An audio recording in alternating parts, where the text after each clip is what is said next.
Dividend, dividend in a cash flow statement. सबसे पहले understand करते हैं डिविडेंड क्या होता है। डिविडेंड एक परसेंटेज है किसका, कंपनी की अर्निंग का, that is paid to its share holders as their share of profit. So जो भी शेयर होल्डर को प्रॉफिट्स का हिस्सा हमने देना है वो हम डिविडेंड की शेप में देते हैं।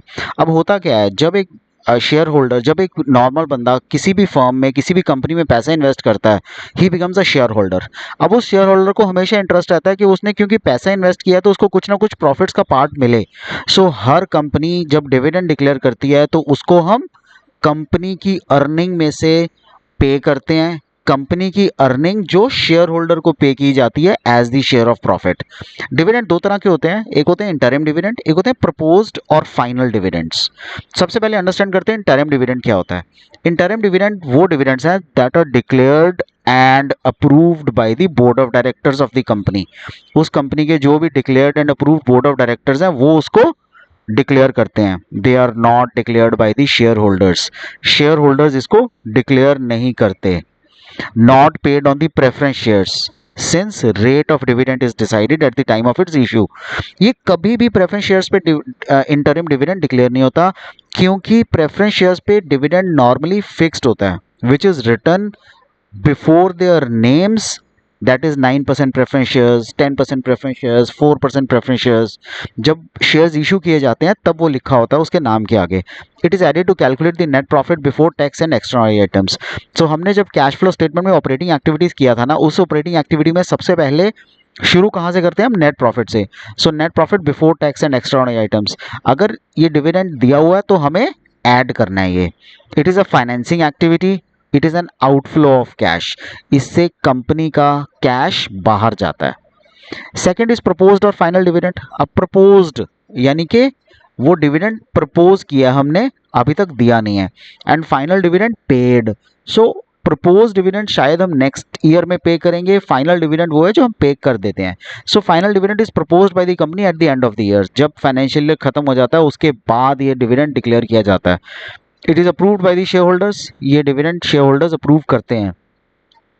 It is paid on both the equity and preference shares, दोनों पे होता है ये। It is approved in the annual general meeting. This AGM is held after the end of the financial year. So ये जो भी बिजनेस होगा ये अप्रूव्ड होगा, एनुअल जनरल मीटिंग में अप्रूव करवाया होगा, which is held at after the end of every financial year. So हर एक फाइनेंशियल ईयर के बाद ये मीटिंग होती ही होती है। It is shown as contingent liability in notes to accounts of the year to which it relates. So proposed है ना, पे नहीं हुआ, तो जब तक ये पे नहीं होगा ये कैश आउटफ्लो नहीं माना जाता। लेकिन प्रपोज डिविडेंड को हम कॉन्टिजेंट लाइबिलिटी डिक्लेयर करते हैं नोट्स टू अकाउंट्स में ऑफ द ईयर जिसमें वो रिलेट करते हैं। Dividend is an appropriation of profit, यानी कि अगर आपको प्रॉफिट होगा तभी आप डिविडेंड दे पाओगे, अदरवाइज आपको डिविडेंड नहीं देना है।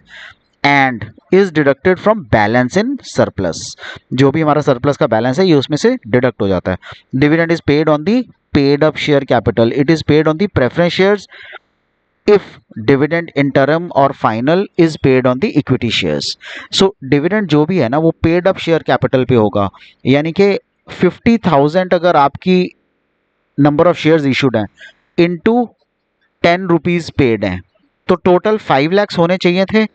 लेकिन there are few customers, few shareholder जिन्होंने सिर्फ 8 ही रुपए दिए हैं। सो यानी कि ये 8 into 5 4 lakhs पे होगा, right, not on 5 lakhs.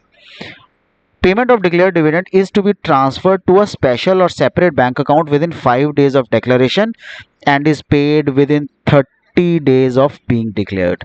So जो भी ये पेमेंट है, ये डिक्लेयर डिविडेंड है, उसको हमने ट्रांसफर करना है कहाँ, एक स्पेशल और सेपरेट बैंक अकाउंट में 5 दिनों के अंदर अंदर डिक्लेरेशन के, और विद इन 30 डेज हमें ये पे करना पड़ता है। Propose final dividend of previous year is shown as appropriation, that is as deduction from the surplus. जो भी फाइनल डिविडेंड होगा पिछले साल का उसको हम एप्रोप्रिएशन शो करेंगे as deduction from surplus. The amount is added to determine net profit before tax and extraordinary items. तो जो अमाउंट है नेट प्रॉफिट की उसको हम ऐड करते हैं, क्या डिटरमिन करने के लिए, to determine the net profit before tax and extraordinary items. So it is treated as an outflow of cash. It is shown under financing activity. एक तो नेट प्रॉफिट में ऐड होगा और एक फाइनेंसिंग एक्टिविटी का part है। No effect is to be is given to proposed final dividend for the current year. अगर proposed है ना, it means आपका outflow of cash तो हुआ ही नहीं है, so current year को हम कोई भी effect नहीं देंगे. It is not accounted for in the book of accounts में वो mention नहीं होता. Unless stated otherwise, it is presumed that dividend proposed for the previous year has been paid during the current year. So for example, previous year is 2021, right? So there is an year which is 21-22. Now this 2021 proposed dividend is treated as dividend paid in present year. Why? Because it was proposed in the previous year but not paid. So we assume it, unless mentioned otherwise, that this 2021 proposed dividend is paid in 21-22. Let's understand this with the help of an example. The company has proposed the final dividend of rupees 1 lakh on 31st March 22. AGM to approve the final dividend will be held in the year ending 31st March 23. Okay, so following is the extract from the balance sheet of ABC. I think this point is clear. Then we go to the example. So वो कह रहा है company जो propose कर रही है final dividend 1 lakh का 31 मार्च 2022 को उसने प्रपोज किया कि हम पे करेंगे. फर्स्ट से तो उसका नया फाइनेंशियल ईयर शुरू हो जाएगा, वो पे कब करेंगे? So AGM to approve the final dividend will be held in the year ending 31 March का जो डिविडेंड है उसकी एनुअल जनरल मीटिंग कब होगी? उसकी एनुअल जनरल मीटिंग होगी 23 फाइनेंशियल ईयर में, राइट? सो 31 मार्च 2023 वाले फाइनेंशियल ईयर में, इसलिए वो प्रीवियस ईयर का लेंगे वो. So following is the extract from balance sheet of ABC Limited. Equities and liabilities 23 and 22. Surplus, that is balance in statement of profit and loss 8 lakhs and 5 lakhs. Previous is 5 lakhs, present is 8 lakhs. Dividend payable last year nothing, this year 30,000. Dividend proposed final for the years ended 31st March 22, this one, and 23. So 3 lakhs was for this year and 3,50,000 is for the current year. Now show the net profit before tax and extraordinary items for the year ended 31st March 2023. Now surplus, सबसे पहले profit से शुरू करेंगे ना. सो 8 lakhs minus 5 lakhs, 8 lakhs minus 5 lakhs, balance is 3 lakhs.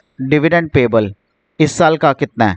सो 23 का हम बना रहे हैं अकाउंट, लेकिन प्रपोज डिविडेंड हम पिछले साल का लेंगे, not of the present year. Why पिछले साल का?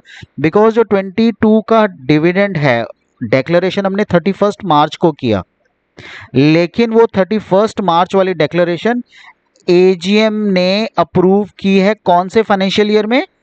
वो फाइनेंशियल ईयर में जो 31 मार्च 23 को खत्म होगा. That is why next year में प्रीवियस ईयर का प्रपोज डिविडेंड पे होता है. So that dividend payable is 3 lakhs, last year का लेते हैं हम, so total is 6 lakhs. So net profit कितना बन जाएगा? 6 lakhs will be the net profit, क्योंकि हमने प्रपोज डिविडेंड ऐड कर दिया उसमें. Okay, let's understand it with the help of another example. So equity share capital is previous year is 5 lakhs, present year is 5 lakhs, so no change. 10% redeemable preference shares 5 lakhs, 5 lakhs, 10% redeemable preference shares, so इस पे 10% dividend मिलेगा. Surplus, that is balance in statement of profit and loss 2,50,000 and 4,50,000. Dividend payable last year nothing, this year 20,000. Additional information: proposed dividend on equity shares for the year ended 31st March 22 and 23 were 1,50,000 and 1 lakh. So previous year was 1,50,000, present year is 1 lakh. Interim dividend of 50,000 on equity shares was paid on 31st December 22. 50,000 dividend is already paid. Find out the net profit. So surplus, present year minus previous year, 4,50,000 minus 2,50,000, so it becomes 2 lakh. Interim dividend was 50,000, it is mentioned here, interim dividend 50,000.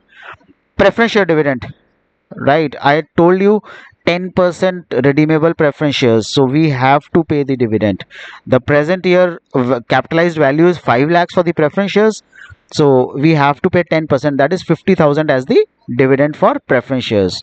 Then proposed dividend last year वाला जो हमने इस साल AGM में approve करवाया, so 2022 का proposed dividend is 1,50,000, so we add that 1,50,000, so 2,50,000 is the total dividends, and net profit is 2 lakh plus 2,50,000, which is 4,50,000.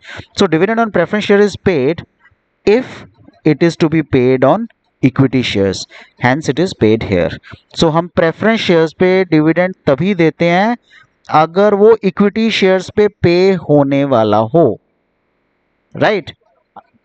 सो इसीलिए हमने यहाँ पे प्रेफरेंस शेयर्स का डिविडेंड कैलकुलेट किया है, क्योंकि वो इक्विटी शेयर्स पे भी पे होने वाला है। That's it on the dividend.